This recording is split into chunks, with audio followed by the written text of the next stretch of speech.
Now we'll see the explanation of the remaining part of the lesson, the fall of Troy, part 2. Let's see. Next day, the Trojans woke up. Next day म्हणजे दुसऱ्या दिवशी the Trojans woke up, Trojans उठले, expecting to go out and fight as they had done for past 10 years. आणि expecting म्हणजे त्यांची अपेक्षा अशी होती. काय अपेक्षा होती त्यांची? To go. इन्फिनिटिव्ह कोणता आहे इथे? हां, to go out and fight, आणि लढणं. कसं लढायचं? ॲज म्हणजे जसं. They had done. आता याच्यामध्ये हॅड डन या शब्दाला अंडरलाईन करा. कोणता टेन्स येतो तो? पास्ट. पण कोणता आहे? परफेक्ट पास्ट आहे. As they had done for the past 10 years.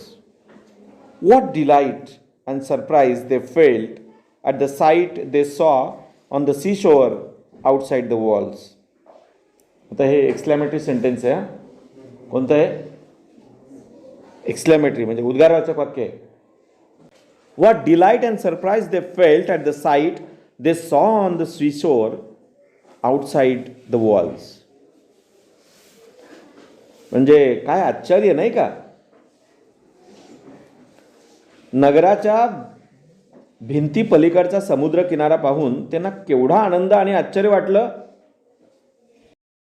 It seemed that the long says was over at last. आणि असं वाटलं जणू काही आता एवढ्या दिवसांचा जो वेढा होता तो एकदाचा उठला. द लॉंग सेज, दीर्घकालीन असा जो वेढा होता एकदाचा उठला होता. The tents had been burned. बघा, the tents had been burned. तंबू जाळून टाकलेले होते. कोणी? ग्रीक्स.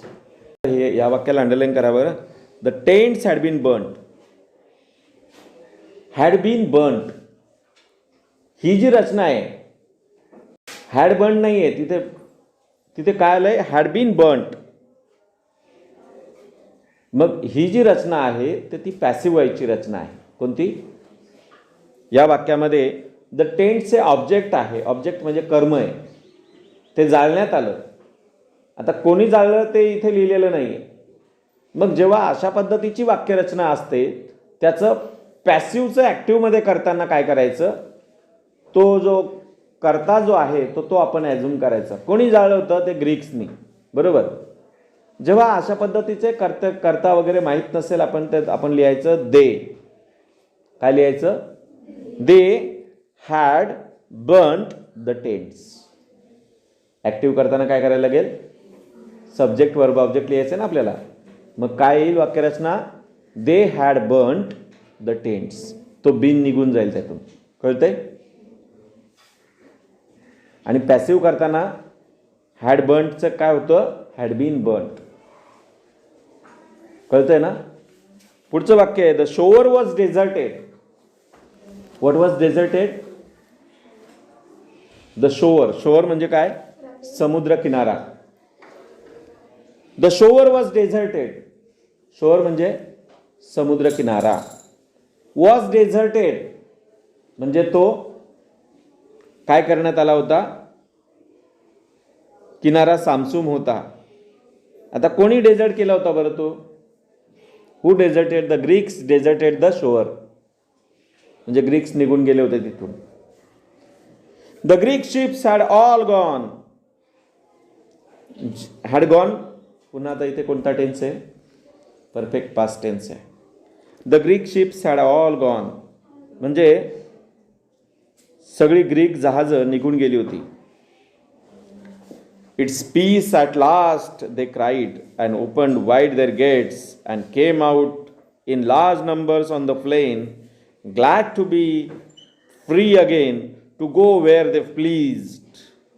बघा, एवढे दिवस, एवढी वर्ष जणू काही बंदिस्त होते ते, नाही का? त्यांना बाहेर निघताच येत नव्हतं. सर्वसामान्य माणसं बाहेर येऊच शकत नव्हती. 10 long years the sage was there. 10 वर्ष वेढा घातला होता ग्रीक लोकांनी त्या शहराला, पण ते काही शहर जिंकू शकले नाहीत, कारण तिथे तटबंदी होती, एवढे मजबूत होते, त्यांचे ब्रेव वॉरियर्स होते, गेट पण मजबूत होते.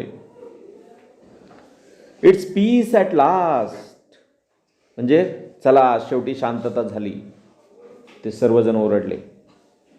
दे cried and open wide their gates, आणि त्यांनी काय केलं, त्यांच्या भिंतींची दारं सताड उघडली. And came out in large numbers on the plain, आणि मोठ्या संख्येने थव्याने ते मैदानात आले.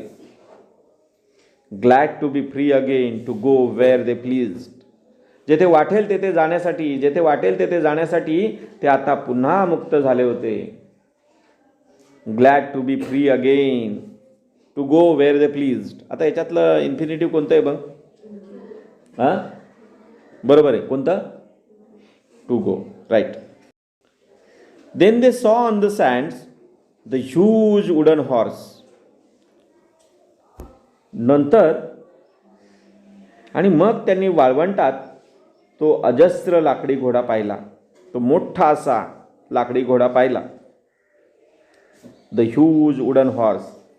आता ते हॉर्स कसा होता? तो ह्यूज होता, महाकाय होता, अजस्र होता, वुडन होता. Is it? बघा, हे ॲडजेक्टिव्ज वापरले त्यासाठी. दे सॉ, सीचं पास्ट टेन्स सॉ येतं, साध्या भूतकाळातलं वाक्य आहे. Then they saw on the sand the huge wooden horse. They gathered round it in astonishment, for it was indeed a wonderful. Astonish आणि ॲस्टॉनिशमेंट, मेंट लागलाय म्हणून त्याचं नाऊन फॉर्ममध्ये रूपांतर होतं हा शब्दाचं त्या. For it was indeed a wonderful piece of work. What a wonderful piece of work it was. अशा पद्धतीने त्याचं आपण एक्सक्लेमेटरी करू शकतो. किंवा it was indeed a wonderful piece of work. Add a question tag करायला सांगितला, काय लिहाल तिथे? Wasn't it. काय येईल त्याचं टॅग? काय? Wasn't it. As they were wondering how the horse had been built. त्यांना आश्चर्य वाटलं होतं, ते सगळेजण विचार करत होते. As they were wondering how the horse had been built. The horse had been built. आता इथे पुन्हा पॅसिव्हचं रचना आहे. हां, how they had built the horse. हां, अशा पद्धतीचं ते हे येऊ शकतं तिथे. And why it had been left behind. आणि का बरं ते मागे ठेवलं असेल? Why it had been left behind. का बरं माघारी ठेवून गेले असतील ते? They found a Greek with his hands tight together lying under it. आणि त्यांना एक सापडला. फाइंडचं पास्ट टेन्स फाउंड. काय सापडलं त्यांना? अ ग्रीक, एक ग्रीक मनुष्य. With his hands tight together lying under it. त्याचे दोन्ही हात काय केले होते? बांधलेले होते. हां, टाईट टुगेदर म्हणजे एकत्र बांधलेले होते. लाईंग अंडर इट म्हणजे त्या घोड्याखाली तो पडलेला होता तिथे. When the Trojans dragged him out. जेव्हा ट्रोजन्सने त्याला ड्रॅग म्हणजे खेचलं त्याला बाहेर. The man pretended to be very frightened of them. त्या माणसाने प्रिटेंडेड म्हणजे काय? ढोंग केलं. कसलं ढोंग केलं? टू बी व्हेरी फ्रायटन्ड, खूप घाबरलो आहे असं त्यांनी. फ्रायटन्ड ऑफ देम म्हणजे त्यांना खूप घाबरला आहे असं त्यांनी ढोंग केलं. ट्रोजननी जेव्हा त्याला बाहेर ओढून काढलं तेव्हा त्याने आपण अतिशय घाबरलेलो आहोत असं त्यांना भासवलं. When he was commanded to tell them why the Greeks had gone and why they had left this horse behind, he pretended to tremble very much and refused to speak. When at last they threatened to kill him, he spoke and told them the false tale. When he was commanded to tell them why the Greeks had gone and why they had left this horse behind, त्याला विचारण्यात आलं, त्याला commanded म्हणजे त्याला आज्ञा करण्यात आली.